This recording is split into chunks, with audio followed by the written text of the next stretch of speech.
First of all, thank you for gathering up quickly. I just wanted to give everybody an update on our progress in cleaning up and restoring folks' lives following Hurricane Helene, and of course some of the preparations that we are taking to support Florida with Hurricane Milton. And let me just begin with what we've seen in the last week and change in Southwest Virginia particularly.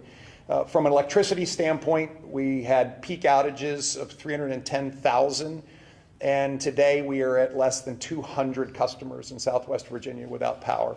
I'm incredibly pleased with the progress we've made here. There's still a couple hard to reach spots, but even in those areas where we had to helicopter in support, and we watched the folks from AEP helicopter in poles and hand dig foundations and reconnect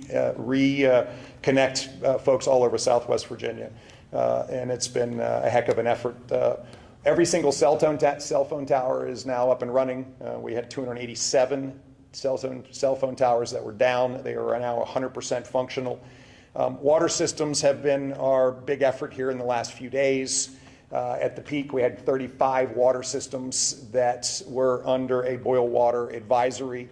Today, we're down to 19. It doesn't mean the water is unusable. It means that folks have to boil it before they drink it. And that process is moving quickly in order to clear those water systems, but there has to be a series of tests that meet, of course, the Department of Health standards before they are deemed safe for people to drink. Particular water issues in Washington County. Taylor's Valley has gotten a lot of attention along with Damascus. And to just put some perspective on that, this was an area just outside of Damascus that was incredibly hard hit. VDOT had to both put in a temporary bridge, which they did in 36 hours, and then repair another bridge for us to even get to the water system. There's now a rapid inspection going on of the entire system. There are multiple breaks in the system from Taylor's Valley all the way down to Damascus. There is a temporary storage tank that is being filled on an as-needed basis until the temporary lines can be put in place. All of that is happening real time this week. And again, I'm just very thankful for the efforts in order to restore water to people in these areas. Wells are a big issue across all of Southwest Virginia, and we now have well test kits that are available, and they are available through the various disaster recovery centers that are being placed across Southwest Virginia. And those are available for folks to test their wells, and we're encouraging everyone to test their well, boil the water until it's clean. FEMA is now establishing disaster recovery centers throughout the area. For those declared counties, there is a disaster recovery center that will be placed. There's one that's been placed right outside of Damascus in Washington County, where it is the totality of support in one place. They've been busy, as you can imagine, and we're encouraging folks to, of course, go to the disaster recovery centers. We are citing the rest of them this week in cooperation with FEMA. The VDEM personnel are everywhere, and so don't wait on the FEMA folks, because VDEM, the Virginia Department of Emergency Management teams, are all over the region. We continue to encourage people to go to the FEMA website or download the FEMA app. We have seen the vast majority of the applications for recovery support come through the app and come through their website, and we encourage people to continue to do that. The road issues have been real. At the height of the hurricane, we had 484 roads that were impassable, 53 primary roads, 431 secondary roads. Today, we are down to 2 primary roads and 16 secondary roads. And the debris removal teams have done an amazing job, but also rebuilding shoulders and restabilizing a lot of disrupted areas in order to get our roads back open. As I told you last time, 58 will continue to be a long-term project, and we are looking for alternatives in order to address that major thoroughfare. Two areas, two lakes that are demanding intense attention are Claytor Lake and Holston Lake. Claytor Lake, for those of you who don't know, is in Pulaski County, and Holston Lake is in Washington County. And these lakes have an extraordinary amount of debris in them, and they are both lakes that are used for power generation. We are working with the Army Corps of Engineers in order to assess how to clean them up. That's happening this week. In fact, I met with the colonel in charge of the operation this morning. I believe this will be a 10 to 12 day period of just assessing and getting cleanup personnel on site, and then the process will start.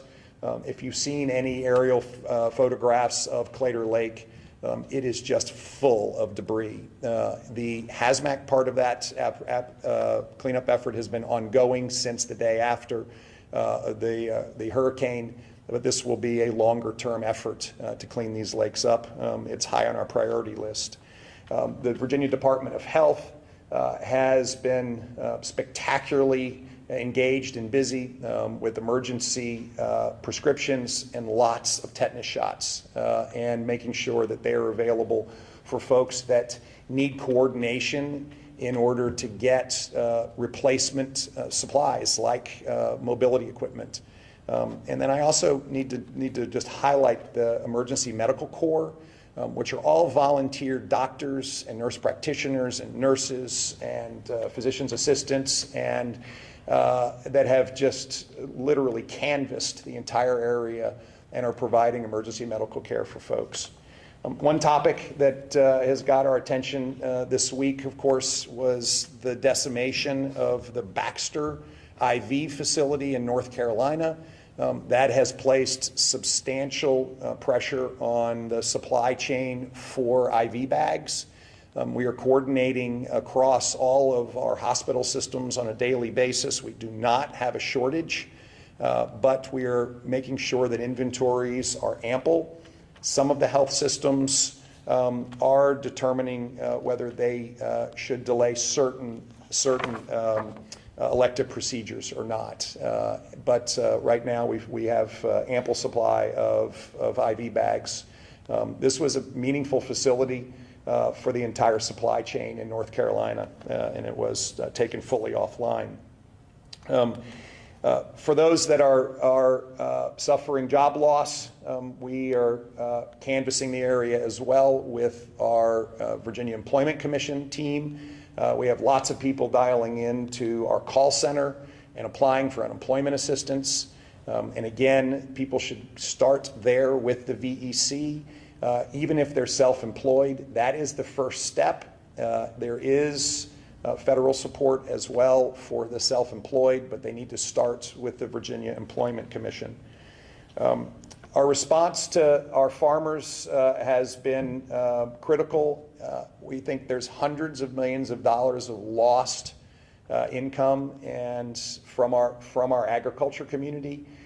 We are working in partnership with our Secretary of Agriculture, Matt Lohr, VDACS, of course the USDA and FEMA in order to respond to those needs, and we will be deploying ag-specific support centers in particularly those counties that have been hardest hit. There is support there for our agriculture industry. As you know, it's Virginia's largest private industry, and there's been a lot of loss there. And then finally, let me just make a few comments around what's happening in other states. I have to say I'm very proud of the response effort in Southwest Virginia. There are a lot of people who are still hurting, and therefore our attention will not be distracted from the needs of Virginians. But there are folks in North Carolina who need help, and so we had earlier this week deployed search and rescue teams and emergency management teams in order to support the North Carolina effort. And I am responding to Florida's request under our EMAC system to prepare for Hurricane Milton. one of our very, very professional and skilled teams from our Heart unit here at Richmond Airport, which is a collaborative effort between the Virginia National Guard and the Chesterfield County firefighters and EMS teams. And it is an incredible capability. Heart is helicopter aquatic rescue teams. And so we are responding to the request to support Florida in preparing for Hurricane Milton. We will be deploying more resources over the course of the day. The net is that, again, Virginia has responded incredibly well. Our preparations in advance of Hurricane Helene, I think, were critical in saving lives and enabling our response to the devastation after Hurricane Helene. I'm so proud of the men and women who have done just extraordinary work, from our first responders who put their lives on the line day in and day out, to all of our emergency response personnel, to the collaboration with nonprofits, of course with the federal government, and all of our state agencies and local capabilities. We've got a lot of work to do. This is not going to be a 10-day, 2-week process, but the initial hurdle of getting electricity back on and water reconnected for people and communications back up, and to make sure that these basics are provided for, I feel like we are in pretty good shape today relative to where we could be otherwise. And so I'm pleased that we're able to help in North Carolina in their current disastrous state, and help Florida prepare for this next hurricane. So with that, I'm happy to take a few questions. Yeah, hey Dave. Go into detail. So how many National Guard and Chesterfield folks are headed to Florida? Yeah, so I will get that for you later in the day. So we are currently answering the request for the Heart team and for engineering teams. And I'll come back because there's a number more requests that we're reviewing this morning. The other question I had was, you had mentioned preparations for Milton, which is obviously to the south. Are there things that in Virginia, BDAM, or other state agencies are doing for Milton specific? Yes, so the current expectation is that Milton will impact Florida. It will progress across Florida and head out to the Atlantic, and not return to the East Coast. I'm watching that very, very, very closely. And of course, as part of our decision making in supporting Florida, we are also taking into account the fact that it could turn. Now, it's not projected to do that, and that's why I feel comfortable in sending our capabilities there. Disinformation continues. AGPR has said that FEMA's out of money. A member of ECU Board of Visitors posted an AI image of a child in the storm. And I've heard reports from Damascus area that business owners are being threatened if they apply for FEMA support. What is your administration doing to address misinformation as this grows? Well, first and foremost, we are doing everything that we can think of in order to be present, so that we can answer questions immediately for people who have them. I firmly believe that the most important process step for us is to be present so that people can come get good answers. And that's why literally I was there in Damascus on Saturday morning, first thing. That's why we have worked incredibly hard to get field staff deployed across the region. And that's why we try to respond to questions as quickly as we possibly can. And I think that's critically important. Listen, there is a lot of movement in these recovery efforts, and Virginia has been extensive, and we have seen the chaos in North Carolina.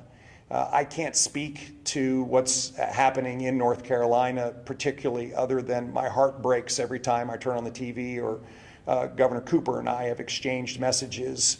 And I know that we're in contact with their senior emergency management personnel literally on an hourly basis to see if there's things that we can do to help. But with regards to being very clear in how to do things in Virginia, we are using, I think, the best process, which is to put people on the ground, answer questions directly, and speak to you all frequently so that you can help us get out the word about how to apply for help, where it's available, and most importantly, that we care and that we're there, and there will be a better day tomorrow. Will you be calling for a special session of the General Assembly to come back into session to consider legislation to support homeowners and business owners as they rebuild? Yeah, so as of now, I don't think so. But that doesn't mean that I won't. But as of now, we are working very hard to use, the authority that I have as governor, which is the ability to use the funds that are necessary in order to support this disaster. And then second of all, to collaborate with FEMA and of course all of the nonprofits in order to bring everything that we possibly can. I mentioned when we spoke last, which I believe was Friday, that we still don't have a real solid estimate on what the total economic impact is going to be. We're working on that, but in the reality, we have rolling updates. We've just finished a full assessment of Lee County today, and now have included Lee County on the request of FEMA for public assistance. And so the process of gathering data continues. I do believe that we have what we need for now, and if I need help, I don't think I would hesitate for a minute in order to call people back to get what we need. Governor, I'm curious about the assessment. We've got Lee County kind of to the west, we've got Pennsylvania to the east, and up towards Radford.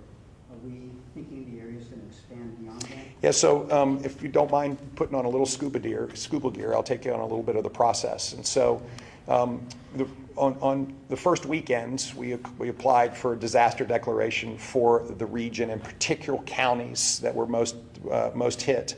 And then we added counties to the federal emergency declaration. We then went back for the major emergency declaration, and again started with the key counties that were hit, that we already had enough data in order to qualify. And then we have subsequently been filing counties as we've finished the damage assessment. And those counties are being added as we complete the process, and then of course get final approval from FEMA. For example, Pulaski and Montgomery County for individual assistance was just filed 48 hours ago, and we received approval to add them to the list yesterday. And we are adding counties every day. And so the process today has counties ranging all the way from Lee County for public assistance, but not individual assistance yet, ranging all the way over to Pennsylvania County, which we have applied for both public assistance and individual assistance, up to the city of Radford, which is now on the list. And so we have worked with local authorities, FEMA authorities, and of course the VDEN team in order to assess as quickly as we can the damage and get those filings made. And that process continues. And one of the things we're trying to do is update everybody as soon as we receive FEMA's authorization and approval of those applications. Is it too early to say if we're moving farther north or farther east? I believe that is our geography. And I'm just go back, it's kind of Radford and Pennsylvania County all the way over to Lee County. Governor, you mentioned Milton is expected to go out of the area. It might turn. Yeah. The storm season goes until November 30th. Are there protections for any future flooding events that might hit Virginia, throughout the rest of the season? Well, protections are hard. I mean, as much as we'd like to build a giant wall, in addition to the wall we should build at the southern border, that wall, we have to be prepared. And so one of the things that we know is that if we have another storm, we will be prepared. We have great capabilities in order to make sure that loss of life is protected against. But on top of that, we also know that our response capabilities are extraordinarily good as well. So I have to say that we're watching the weather every day with Hurricane Milton, and as I said, we don't expect it to curl back into Virginia. If it does, we will alert everybody immediately on any change in forecasted progression. The National Weather Service, who informs us on all of our response measures and has embedded people into my situation team every time we get a brief, has been very dependable and accurate.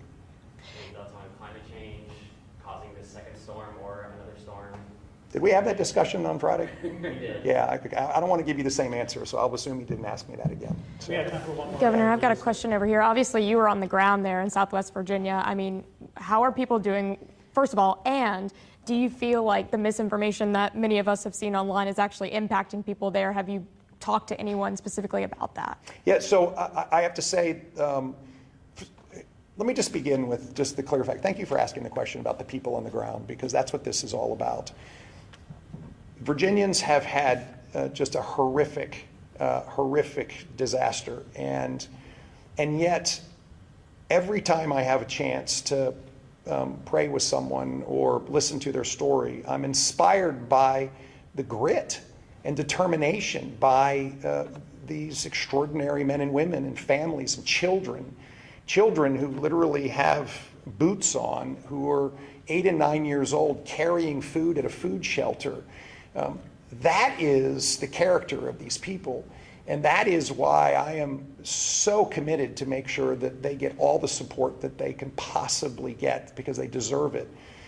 I have not heard from anyone on the ground that they are being turned away, that they are not getting what they need. Now, it doesn't mean it's not happening. I'm just not hearing it. We do have moments where we have to go clarify things. A farmer who says, hey, my entire hay crop has been destroyed. How do I get assistance for that? And an immediate response that might not have been fully informed, which they might have interpreted as there is none, but you know what, I've gotten involved and there is support for them. And so there are moments where there might be a miscommunication on the ground, and we immediately swoop in and clarify and get the help that they need. And again, it all gets back to having resources on the ground, literally with phones and clipboards, going around and talking to people. FEMA personnel are now going, and VDEM personnel are now going door to door, knocking on doors and asking people if they need anything, and then answering those questions. And if there's questions that they can't answer, they get on the phone and they get the answer. And so I firmly believe, just like in any circumstance where there is fear and there's peril and there's concern, the number one thing we need to do is be present and have good answers, and then help people on a pathway to recovery. Governor, how can Virginians help folks in Southwest Virginia? Is there anything particular they need? Are they in the way if they go down there with supplies? What should they do? Yeah, so first of all, there are lots of organizations that are working incredibly well. And so, as I've said before, there are a few that we are particularly encouraging folks to support. United Way Southwest has got lots of infrastructure on the ground. God's Pit Crew out of Danville is doing a lot of work in Virginia and North Carolina. But on top of that, the local churches are seeking church partners, and it's not just churches, it's synagogues and mosques and anybody else who will partner with them. And so we're working an effort in our office to match, so that families that have been completely displaced can get help through their local churches. That is a tremendous way to help. Because we've got people who are going to be without a home for a long time, and while we get their homes rebuilt, we got to have a place for them to stay. What is amazing is, and I'll just tell you a quick story. There's a couple in Taylor's Valley who were in their home, and you may have seen this reported. They were in their home. They've been married for 52 years, I think. The water was coming. The husband had the wherewithal to run upstairs and get life jackets, and they were sitting upstairs, and the water was diverted around a bridge because the bridge became a dam, and their house was split in two, and the husband was ripped downstream, and the wife found herself lodged in a bank in a chair and sitting in the house, but that house went someplace else. Our amazing rescue personnel were able, hours later, to identify the husband and found him and pulled him from the river. And they thought that his wife was lost. 16 hours later, they found her. I met them on lose track of days. I think I met them on Thursday this past week. Maybe I met them Friday this past week. And I asked them, where are you living? Because their house was gone. And this amazing woman looked at me and she said, we're staying with my son right now, but we're going to be back here in a couple weeks. And I said, well, where are you going to live? And she said, that gentleman right there is letting us move in with him. This is what people are doing. And there's a tremendous opportunity for particularly our infrastructure of support through church families and other houses of worship to support these families to find a place to stay, to make sure that they don't have to worry about a mortgage, they don't have to worry about clothes, they don't have to worry about any of those things, and we can then work to get their homes rebuilt. Thank you. Thank you all so much. Perfect. Thank you all very, very much.